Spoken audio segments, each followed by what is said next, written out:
Hi guys, what's up? Welcome back to the Sideline Debrief. It's Jamie joined here once again, as always, by my good friend Ethan. Ethan, how are you doing today? Doing good, doing good. Just a nice little weekend to relax, but That's had good. a good That's had a good. good weekend of sports in general. hmm Mine wasn't as fun. Everything I watched kind of bored me. But we're going to hop into that today. We're going to talk about Leeds climbing the table, almost into nosebleed range for them after their win versus Wolves. We're going to touch on Spurs disappointing me once again, and then we're going to talk about F1 also disappointing me. So we'll hop right in. I think we'll start with the good stuff. Let's start with Leeds. So we want to start with something that was positive from the weekend. Despite from Yes, yes, the please. three teams, Trevor, our friend, who supported Chelsea, tying with Everton, and Spurs tying with Southampton. Not great as relegation rivals, but No. beating Wolves again. I have a couple stats too actually to go along with Leeds in a second. But hmm Leeds again beating Wolves same time actually this day last year. We beat Wolves at their stadium. Last year was 3-2 with the red card against Jimenez. This year it was against Johnny and I'm not Cunha. sure against another person. It was somebody on their bench who got it for Cunha. yeah, Oh, Nunes. Sorry, Nunes, Nunes. yeah, Nunes. Nunes. But it ended 4-2, so it ended one goal better in Leeds' favor and one more red card in Leeds' favor as well. I mean, Incremental improvement. just a little brief synopsis of it. Um, Leeds definitely took control under a new coach. So obviously there is still some tactical changes that are happening and need to get used to. We didn't have that many chances, but we took advantage of them. Obviously, scoring 4 goals. Mhm. Wolves did have many more Four chances. shots on goal. They had 4 shots on goal, 4 goals, 34% possession. Exactly. But honestly, it's the way that we're playing nowadays against even last week Brighton, this week Wolves. They always want other teams to run at them. And we're changing now so that way we don't just play into their favor. We're letting them have the ball and letting them do stuff, and we take advantage on the counter. You're sitting That's in. sorry.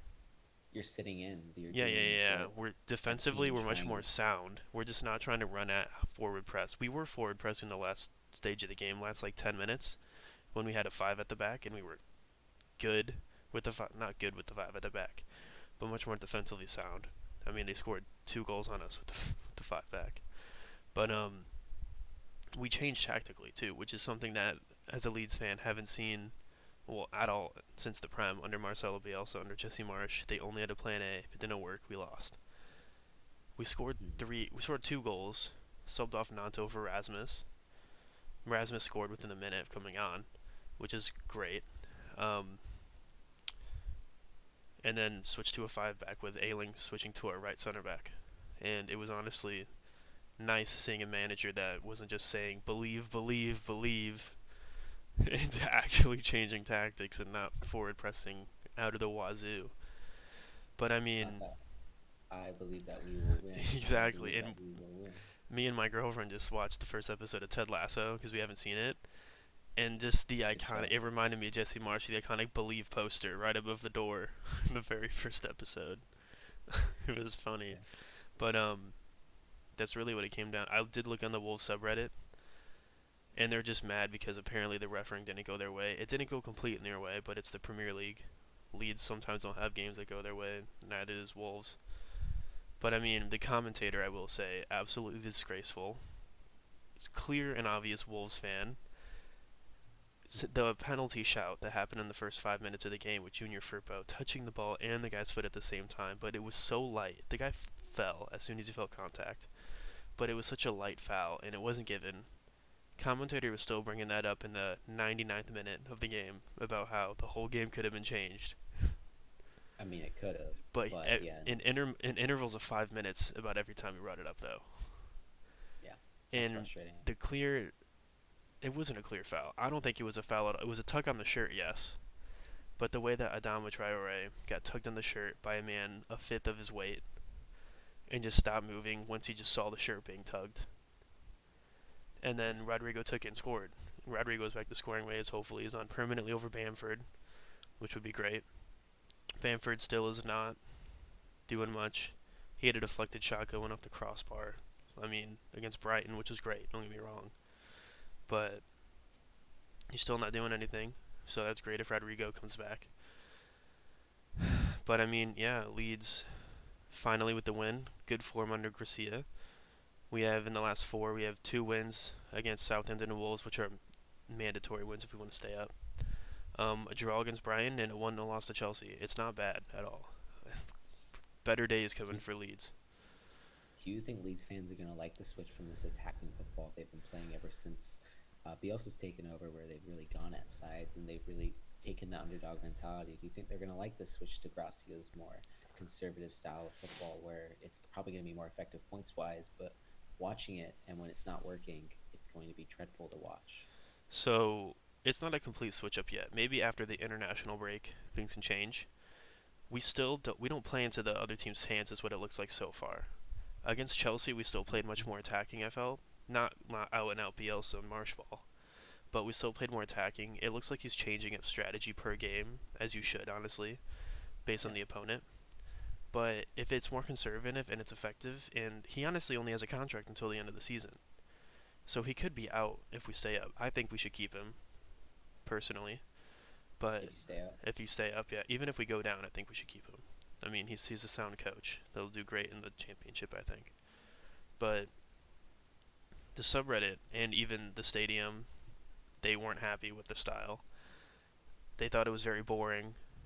But what do you want to say, right? Do you want to keep it playing attacking, which every team knows exactly what we're going to do every time, or have a person that can still play attacking? Like the last 30, we still had spells of counter pressing. Don't get me wrong, when we played Wolves, in the last like 20 minutes, we counter pressed the shit out of them, and that's exactly what we have to do. Like we have to switch it up every now and then. We can't just press the whole time and then get conceded on by a counter. We have to. And like it sucks to watch. It's not as fun, but we want to stay in the prem. We've done a lot of that recently. Seating. Exactly. We see we can't concede that much and lose possession when we only had 34% possession. So I mean, what do you want to say? Yeah. I also the couple stats actually that went along with Leeds. One I'll say Elon Meslier, the youngest goalkeeper ever with 100 appearances in the Premier League. I think it was 23 years and 16 days, which is a very good stat. And also not Rasmus Christensen, sorry, Ailing. In the same day last year, at the same stadium, at the same half of the field, within the same like 10 minutes of play, scored basically the same exact goal from a corner against Wolves. That's kind of crazy. He loves a field day at Wolves. Let me tell you what. In same celebration, he did the flop of that somersault, backflip, whatever you want to call it, and then Whatever that alien celebration he is. did the same one, but this time he didn't almost injure Koch with him. That's good. Yeah, and also there have been reports that Juventus really want Willie Nanto that I've seen. That's not Which I surprising, mean, but I he's don't know how they'd Italian. go He might forward want to with go it. back to his home country. And the more I thought about it, if we keep McKennie and Aronson can play as a right attacking mid, and McKennie's played on the right wing for Juventus. Let me say something still. We have four left wingers and one right winger. Nanto might be our best one, but Sinisterra is coming back. Harrison, Somerville. Somerville plays on the left and right. He's honestly our only true right winger, Somerville, and he plays both. And like, what we need people to play on the right.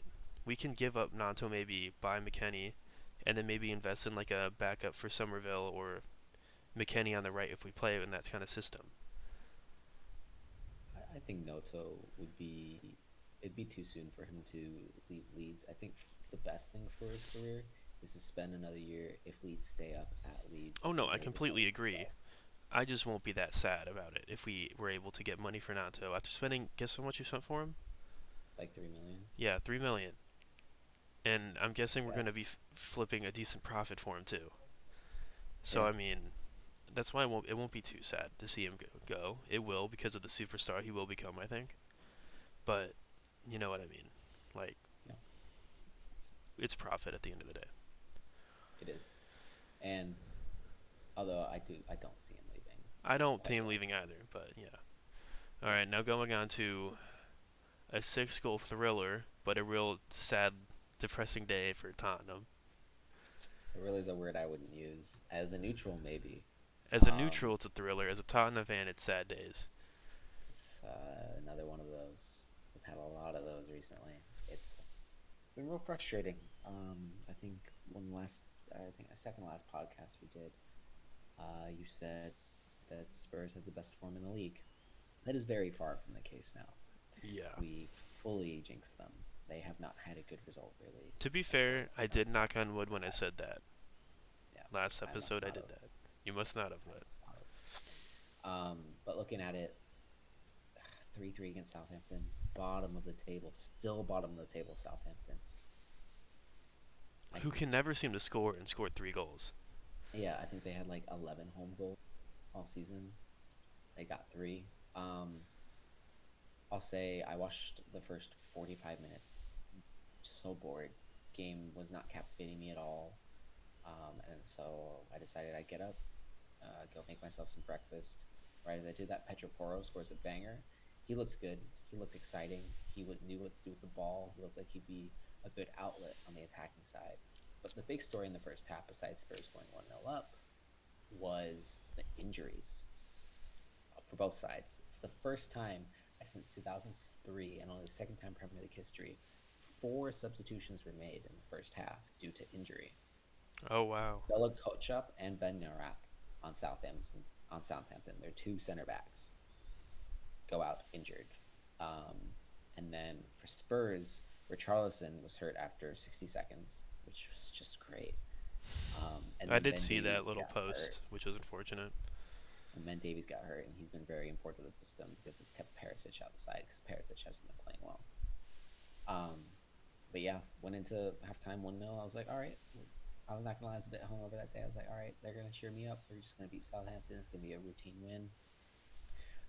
A minute, not even a minute, 30 seconds into the second half, Southampton score. And it's just like, oh, here we go again. But we end up coming back pretty strong. Kane grabs another with a header, and then Perisic actually scores a really nice goal on the half volley into the ground.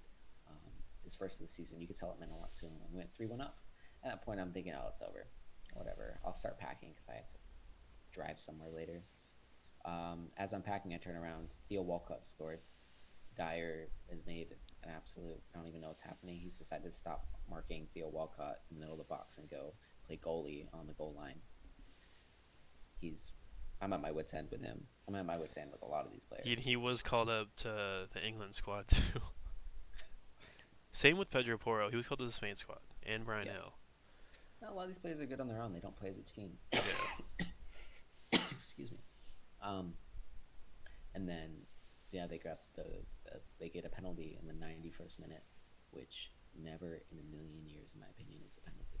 They don't even touch. If they touch, they barely do, and if they touch, that's not a penalty. If you barely touch someone, it was Did it every go to single VAR? a VAR. Yeah. Everything I've read about it online afterwards is how on earth has that been given?